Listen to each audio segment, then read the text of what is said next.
오늘 저는 우리 교회, 우리 공동체의 뿌리이자 또 미래인 이 재건교회의 정신에 대해서 이렇게 말씀을 나누려고 합니다.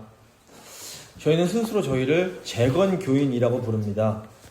하지만 한번 우리에게 스스로 질문을 해보면 좋겠습니다. 과연 무엇이 우리를 재건교인이 되게 하는가? 원래 재건교인들은 일제의 핍박 속에서도 신사참배를 거부했던 분들입니다. 그래서 우리 교회는 실제로 일제시대 때 신사참배를 거부했던 그 기억들을 가지고 계신 어른들이 계십니다. 이제 많이 돌아가셨지만 여전히 이제 아직 계십니다. 하지만 사실 대부분 교인들은 신사참배와 6.25 같은 한국전쟁을 경험하지 못했습니다. 자, 그렇다면 재건교회에서 태어나고 재건교회에서 자라나야 진짜 재건교회일까요?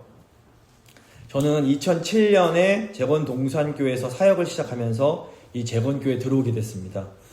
덕분에 저희 애들 같은 경우에는 재건교회에서 다 유예세례를 받고 재건교회에서 자라났습니다. 자, 그러면 이 재건교회에서 태어나고 자라난 저희 아이들은 완전한 재건교인이고 중간에 들어온 저는 반쪽짜리 재건교인일까요? 아니면 그냥 재건교회 다니면 저절로 재건교인이 되는 것일까요? 아마 이 재건교회에서 나시고 자라신 분들은 이런 고민 해본 적이 없으실 겁니다.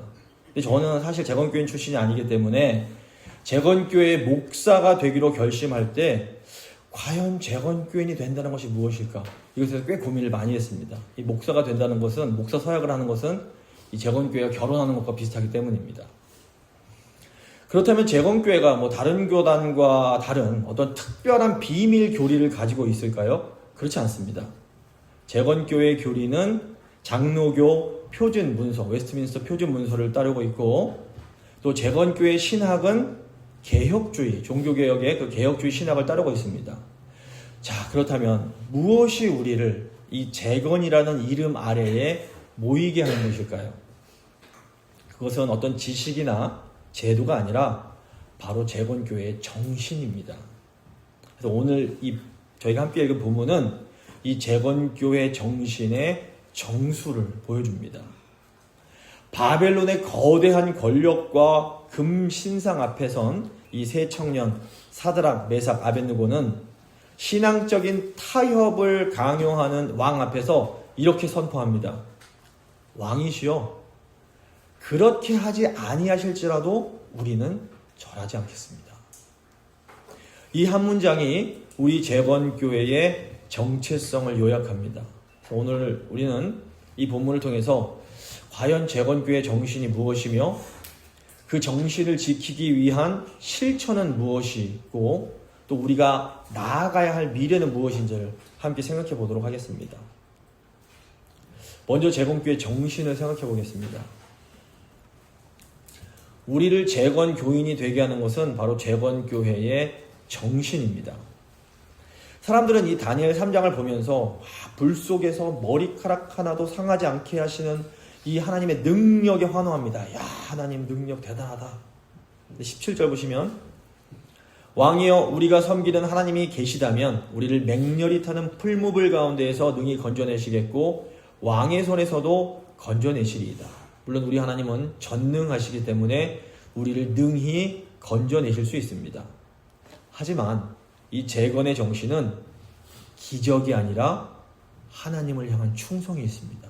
18절 보시면 그렇게 하지 아니하실지라도 왕이여, 우리가 왕의 신들을 섬기지도 아니하고 왕이 세우신 금신상에게 절하지도 아니할 줄을 아옵소서. 이 다니엘의 세 친구들의 고백에는 두 개의 아주 위대한 믿음이 나타납니다. 첫째는 하나님의 능력을 믿는 믿음이고, 둘째는 하나님의 주권을 신뢰하는 충성입니다. 신앙은 하나님이 내 뜻대로 해주실 때 드러나는 것이 아닙니다. 진짜 신앙은 하나님께서 내 뜻대로 하지 않으셔도 심지어 나를 저 불길 속에 내버려 두시는 것 같이 보여도 나는 절대로 하나님을 포기하지 않겠다고 고백하는 것에서 드러나는 겁니다. 재건교회의 정신이 바로 이겁니다. 내가 살기 위해서 신앙을 버리는 것이 아니라 신앙을 지키기 위하여 죽을 수도 있는 길을 선택하는 것입니다. 성경에 나오는 남은 자들이 바로 이 정신을 가지고 있던 분들입니다. 구약 성경이 가장 강조하는 것이 10계명 1계명 여호와 한 분만을 섬기라는 겁니다.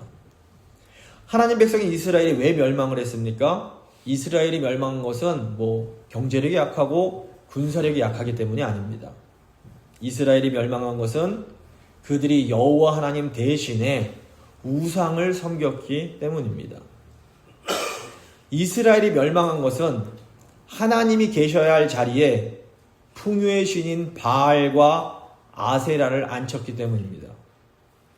이스라엘이 멸망한 것은 하나님 대신 다른 나라를 더 의지했기 때문입니다. 하지만 그 암흑기에도 하나님은 언제나 남은 자를 남겨두십니다. 하나님은 바알 숭배가 극심할 때에도 바알 앞에 무릎 꿇지 않은 7,000명을 남겨두셨습니다. 이 남은 자들은 많은 사람들이 넓은 길, 편한 길을 갈 때 좁은 길을 가면서 예배의 대상을 바꾸지 않았던 사람들입니다. 세상이 어디로 흘러가든 우리는 오직 여호와 한 분만 예배하겠다라는 이 결단이 바로 남은 자의 정신이었습니다. 이 정신이 신약시대 초대교회로도 이어집니다. 당시 로마는 황제를 주, 영어로 Lord라고 부르면서 숭배할 것을 강요했습니다. 하지만 초대교인들은 예수님만 주시다라고 고백하면서 이 황제 숭배를 거부합니다. 이것은 정말로 목숨을 건 신앙의 고백이었습니다. 카이사르가 왕인 시대에 예수님을 왕으로 부르는 순간 사자굴과 화형대가 기다리고 있었지만 이분들이 돌아서지 않았습니다. 재건교회는 죽을지라도 예수님만 따르겠다라는 이 남은 자의 정신을 계승하는 교회입니다. 1910년 일본은 한일 합방을 통해서 한국을 일본의 식민지로 삼았습니다. 35년 동안 일본이 통치했는데 그 통치의 특징이 세 가지로 나눠집니다. 1910년대에는 무단 통치를 했고 1920년대에는 소위 문화 통치를 했고 1930년대에는 민족 말살 시기였습니다.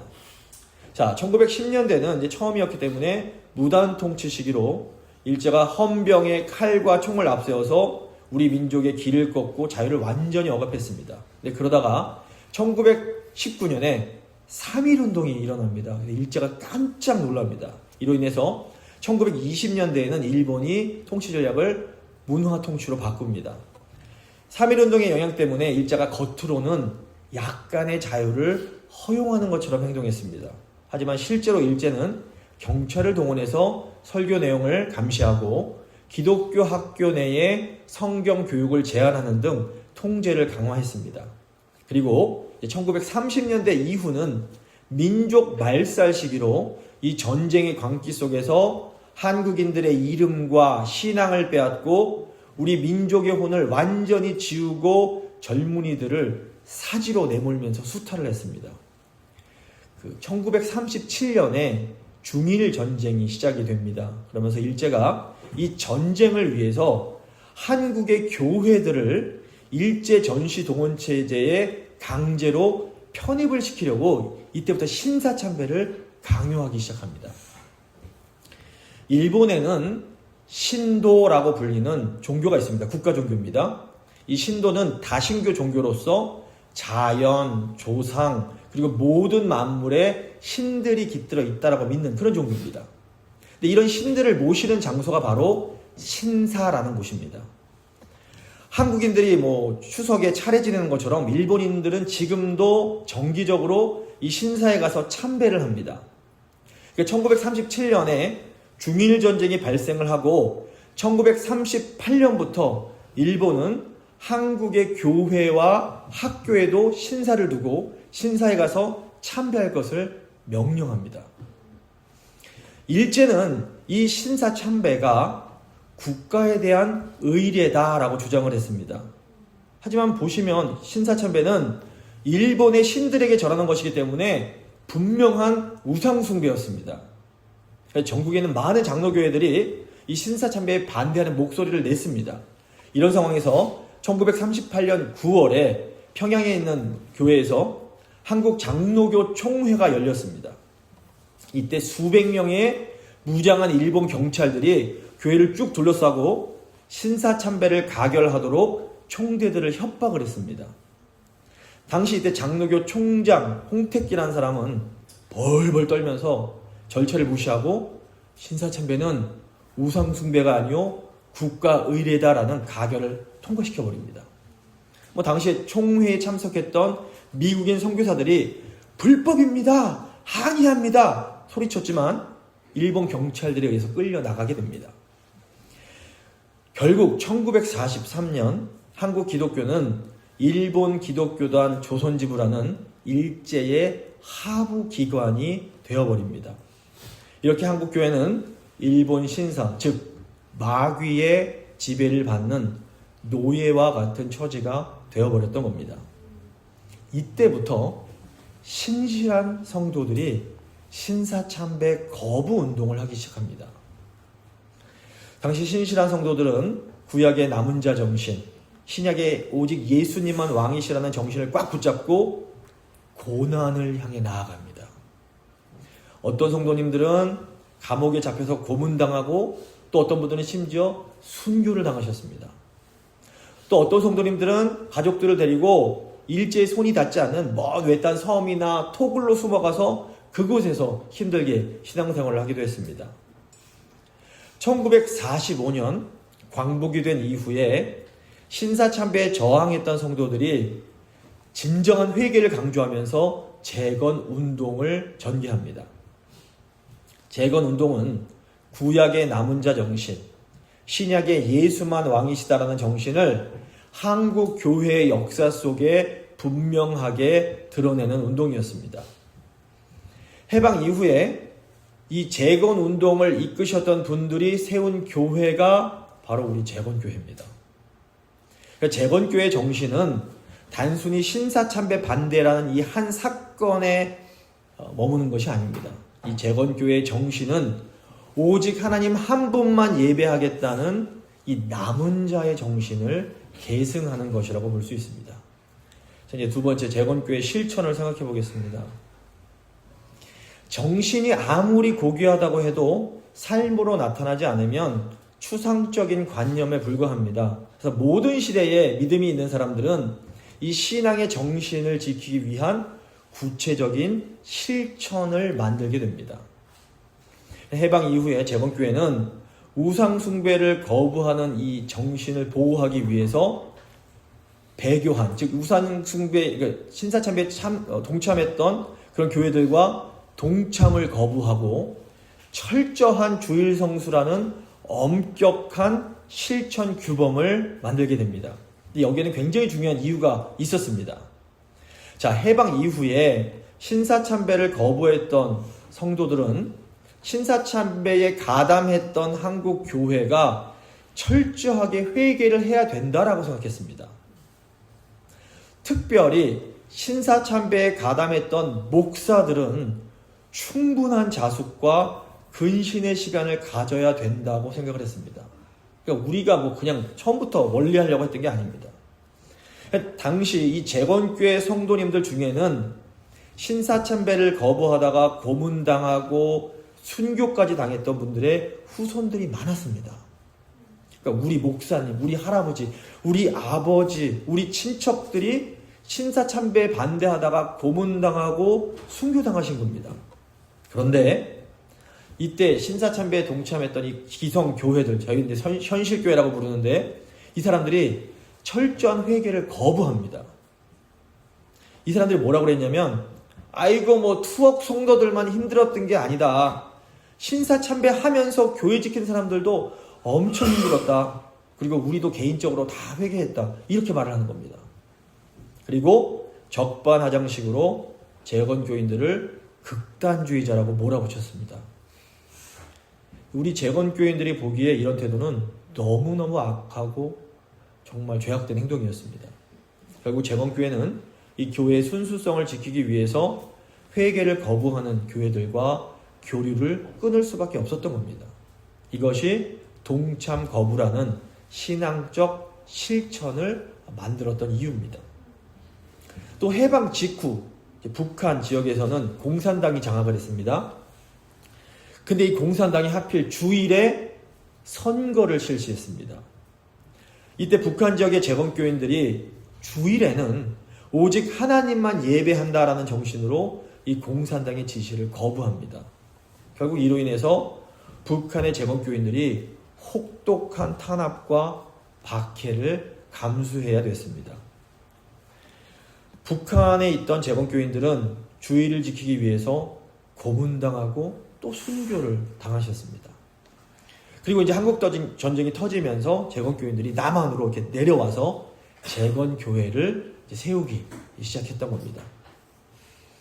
자, 이분들은 사실 진짜로 말 그대로 생명을 걸고 주의를 지켰던 분들입니다. 당연히 주의를 철저하게 지키는 것은 이분들에게 가장 중요한 신앙의 실천일 수밖에 없었던 겁니다. 해방 직후와 전쟁의 혼란 속에서 재건교회의 이런 실천은 재건교회를 지켜주는 든든한 방파제 역할을 해주었습니다. 신사참배에 참여하고도 뻔뻔스럽게 회개를 거부하는 자들과 교류를 거부하는 것은 진짜로 불가피한 일이었던 겁니다. 사실 오늘날에도 신사참배가 아니더라도 죄를 짓고도 회개하지 않는 사람들과는 함께 어울려서는 안 됩니다. 근데 여기서 우리가 기억해야 할 것이 있습니다. 이 신앙의 정신은 영원히 변해서는 안 됩니다. 하지만 실천은 그 정신을 담는 그릇이기 때문에 시대에 따라서 변할 수 있고 또 변해야만 합니다. 억지로 이 실천, 이 그릇을 지키려고 하다 보면 결국에는 정신도 잃어버리기 때문입니다. 가령 신사참배가 무엇인지도 모르는 젊은 세대가 함께 하나님 한 분을 예배할 때 단지 재건교회가 아니란 이유로 반대하는 것은 도리어 하나님만 예배하겠다는 그 정신에 반대되는 겁니다. 주일에는 오직 하나님만 예배하겠다는 정신은 여전히 중요하고 변해서 안 됩니다.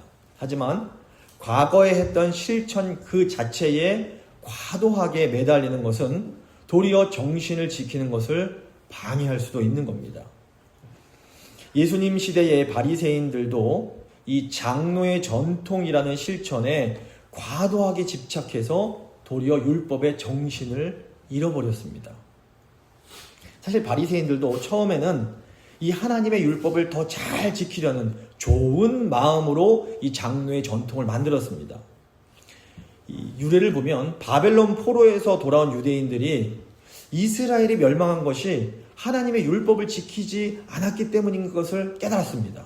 그리고 그들이 자신들의 과거를 반성하면서 성전을 재건하고 율법을 더 잘 지키기 위해서 세부 규칙들을 만들기 시작합니다. 그리고 이제 예수님 오시기 약 150년 전쯤에 이 바리새인들이라는 사람이 나타났는데 이 사람들에 의해서 본격적으로 장로의 전통이 만들어집니다. 그래서 예수님 당시에 150년이 흘렀기 때문에 예수님 당시에는 이미 전통들이 매우 세밀하고 방대하게 발달해 있었습니다. 예를 들어서 이 장로의 전통은 원래는 제사장들에게만 요구되던 손 씻기 같은 그런 정결 예법을 일반 백성들에게까지 확장시켜서 지키게 했습니다. 또 안식일에 해서는 안 되는 일들에 대해서 아주 세부적인 규칙을 만들었던 겁니다. 몇 발짝 이상 걸으면 안 되고 물은 퍼도 되지만 물을 어떻게 하면 안 되고 아주 세부적으로 만들었습니다. 문제는 시간이 가면서 이 장로들의 전통이 하나님 말씀에 대한 순종이라는 정신보다 더 우선되는 상황이 발생을 했던 겁니다. 가령 이 정결 예식은 손 씻는 것보다 하나님 앞에서 마음의 죄를 씻어내는 것이 목적입니다. 하지만 바리새인들은 겉으로 손 씻는 정결 예식에 집착하면서 정작 마음속에 탐욕과 악독은 씻어내지 않는 위선적인 모습을 드러냈습니다. 또 또 안식일은 하나님께서 인간을 구원하시고 참 안식을 주시기 위해서 만드신 날입니다. 그러니까 예수님께서 안식일에 손 마른 사람을 고쳐주신 이 일은 안식일의 정신에 너무도 맞는 그런 일이었습니다. 그런데 이때 바리새인들은 예수님께서 장로들이 만든 안식일 규칙을 어겼다고 크게 분노했습니다. 이것은 안식일의 정신인 생명 구원보다 아무것도 하지 말라는 세부 규칙에 집착해서 이웃에 대한 사랑과 자비를 잃어버렸던 것입니다. 실천에 대한 집착이 정신을 삼켰던 겁니다. 근데 안타깝게도 재건교회 역사 속에서도 좀 비슷한 일들이 있었습니다. 제가 지난주 이제 이 설교를 준비하면서 신학교 때 배웠던 재건교회 책들 다 꺼내놓고 재건교회사 역사를 다시 한번 쭉 공부를 했습니다. 해방 직후 1950년, 1960년대에는 재건교회가 이 동참 금지와 같은 실천을 강조할 수밖에 없는 그런 특별한 시기였습니다. 문제는 재건교회가 실천의 이 정신보다 실천의 세부 사항을 지나치게 강조하면서 교회 안에 큰 분쟁과 분열이 발생했던 겁니다. 이 분열로 인해서 좋은 목회자들과 좋은 성도들이 교회를 떠나가고 재건교회가 점점 약해져 갔습니다. 근데 이제 시간이 가고 시대가 변하면서 재건교회가 점점 더 이 과거의 실천을 계속해서 강조하기가 어려운 상황에 이르게 됩니다. 그래서 1970년 이후로 재건교회가 다시 이 재건교회 정신에 초점을 맞추면서 새로운 회복을 경험하게 됩니다. 1973년에 이북 계열의 재건교회, 서울회와 저 이남 계열의 재건교회가 세부적인 차이를 뛰어넘어서 대통합을 이루게 됩니다. 이 통합으로 인해서 재건총회 신학교가 설립이 되고 재건교회 목회자들을 이제 함께 배출할 수가 있게 된 겁니다. 그리고 1989년에는 분리되었던 주상수 목사님 계시던 그 재건노회 측과도 다시 통합을 할 수 있게 되었습니다.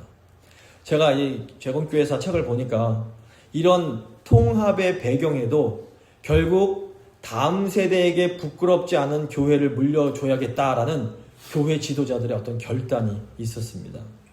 이런 믿음의 결단으로 인해서 흩어져 있던 재건교회가 전국적으로 통합을 이루어 완전한 총회를 이룰 수 있게 되었습니다. 역사가 보여주는 것처럼 우리가 어떤 실천을 과도하게 강조할 때 교회는 분열되고 약해지게 됩니다. 반면 우리가 이 정신에 집중할 때 교회는 다시 하나 되고 다시 강해질 수 있게 됩니다.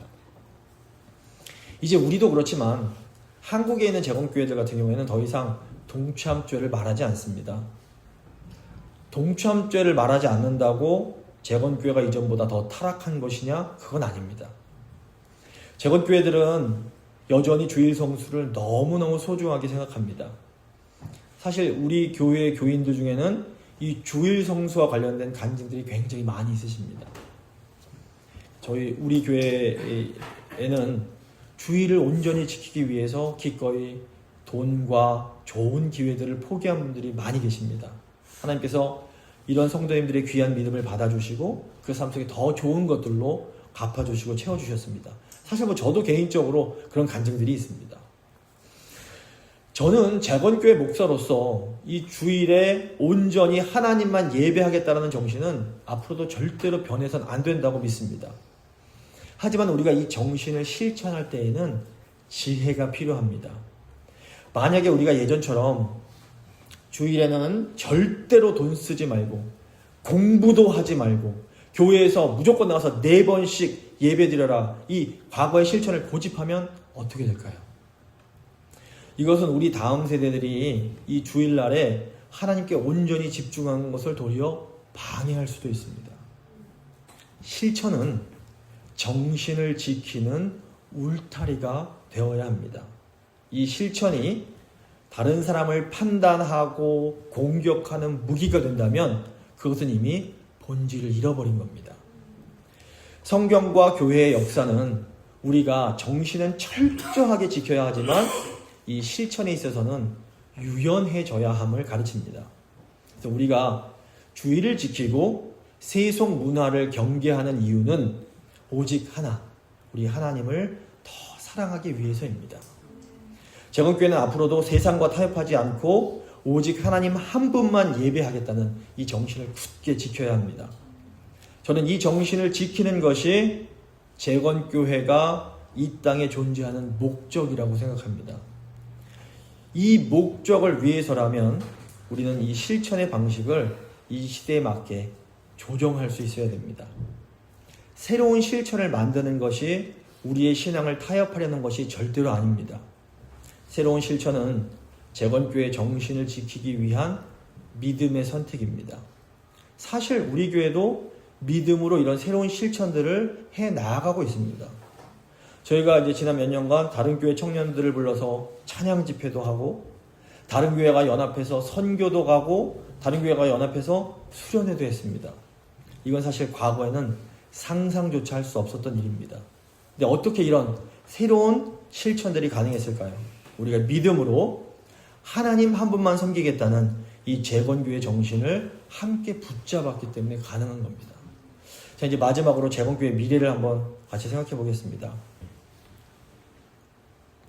우리는 21세기 미국에서 이 재건교회 정신을 어떻게 실천해야 할까요? 우리는 이 시대의 우상을 분별하고 새로운 실천을 통해서 우상에게 절하지 않는 삶을 살아가야 합니다. 과거의 우상들은 아주 분명하고 또 폭력적이었습니다. 다니엘 3장에 나오는 금신상은 눈으로 볼 수 있었고, 또 절하지 않으면 그냥 죽이겠다고 위협을 했습니다. 일제시대에도 보면 신사 앞에 절하라고 강요를 했고, 공산주의 체제에서는 이 국가 이들의 올로기에 복종할 것을 강요했습니다. 이걸 거부하면 감옥, 고문, 죽음뿐이었습니다.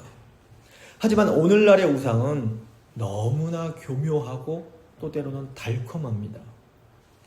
이 시대의 우상은 더 이상 우리를 위협하지 않고 유혹을 합니다. 자본주의 시대의 가장 강력한 우상은 아마 돈일 겁니다. 이 시대에는 돈이 모든 걸 다 해결해 줄 수 있다는 것처럼 우리를 유혹을 합니다. 돈이 사실 아주 매력적인 우상인 것은 분명한 사실입니다. 하지만 이 재건교회의 정신을 지키려면 돈이라는 우상에게 절하지 말아야 됩니다. 우리가 11조를 드리는 것이 이런 우상에게 절하지 않는 작은 믿음의 실천이 될 수 있습니다. 그래서 올해부터 저희 아이들도 헌금 훈련을 좀 더 열심히 시키려고 이렇게 하고 있습니다. 현대인들에게는 편안함도 우상이 될 수 있습니다. 이 편안함의 우상은 내 몸 힘든 신앙생활은 거부한다 라는 나태함에 빠지게 합니다. 사실 우리 교회 같은 경우에는 몸을 너무 아끼지 않으시고 봉사하는 성도님들이 많이 계십니다. 하지만 오늘날 이 편안함을 신앙보다 우선하는 사람들이 굉장히 많습니다. 또 사람들의 인정이나 직업적인 성공도 우상이 될 수 있습니다. 이런 우상은 우리가 예배보다 성공과 커리어에 목을 매게 만듭니다. 정치적 이데올로기도 우상될 수 있습니다. 오늘날 복음보다 정치적인 노선을 더 중요시하는 그리스도인들이 주변에 많습니다. 그 결과 예수 믿는 사람들이 좌우로 나뉘어서 서로를 적대시합니다. 이건 정치 이데올로기라는 우상에 무릎을 꿇는 겁니다. 쾌락과 자기 표현도 우상될 수 있습니다. 요즘 젊은이들 보시면 거룩보다 자기 욕망을 더 중요하게 생각합니다. 또 기술과 핸드폰 스크린도 우상될 수 있습니다. 현대인들은 말씀 보고 기도하는 시간보다 핸드폰 보는 시간이 훨씬 더 많습니다. 우리 자녀들이 이 교묘하고 매력적인 우상들의 시장 한복판에서 자라나고 있습니다. 그러므로 지금 우리가 해야 될 질문은 바로 이것입니다. 과연 우리는 다음 세대에게 어떤 우상 앞에서도 무릎 꿇지 않는 이 신앙의 야성을 물려줄 준비가 되어 있는가? 재건교회의 미래는 재건교회의 정신을 어떻게 계승할 수 있는가에 달려 있습니다. 재건교회의 미래는 과거의 실천으로 돌아가는 데 있지 않습니다. 재건교회의 미래는 재건교회의 정신을 붙잡고 앞으로 나아가는 것에 있습니다. 우리는 무엇이 오늘의 신사참배인지, 무엇이 오늘의 황제숭배인지, 무엇이 오늘의 금신상인지를 계속해서 질문해야 됩니다. 우리는 지혜롭게 분별해야 하고 단호하게 거부해야 하고 온맘 다해 예배를 드려야 됩니다. 재건교회 정신은 결국 예배의 순수성을 지키는 겁니다. 예배의 순수성이 지켜지면 교회는 어떤 시대에도 살아남을 수 있습니다. 하지만 예배의 순수성이 무너지면 교회는 아무리 규모가 커도 결국에는 무너지게 됩니다. 우리가 온전한 예배자가 되면 교회는 어떤 풍파 속에서도 흔들리지 않을 수 있습니다. 역사 보시면 진리를 따르는 사람들은 언제나 소수였습니다. 다니엘의 세 친구 또 소수였고 일제 탄압을 견딘 신앙의 선배들도 다수가 아니었습니다. 하지만 하나님께서는 그 남은 자들을 통하여 역사의 물줄기를 바꾸셨습니다. 우리 교회가 하나님이 찾으시는 그 한 사람, 그 남은 자들이 모인 그런 공동체가 될 수 있기를 바랍니다. 말씀을 마무리 짓도록 하겠습니다. 오늘 말씀은 우리를 향해서 자 이제 너는 누구에게 절하겠느냐 묻고 있습니다. 재건교회 정신은 과거의 자랑이 아닙니다. 재건교회 정신은 현재의 결단이며 미래의 사명입니다. 재건교회 정신은 변할 수 없지만 실천은 시대에 맞게 새롭게 빚어가야 합니다. 무엇보다 우리는 우리의 다음 세대가 이 정신을 꽉 붙잡을 수 있도록 힘써 도와야 됩니다. 오늘 하나님 앞에서 그렇게 하지 아니하실지라도 우리는 왕의 신들을 섬기지 아니하겠나이다. 우리는 오직 하나님만 예배하겠나이다 고백하는 우리 모두가 될 수 있기를 간절히 소망합니다. 잠시 믿음의 기도 드리시겠습니다.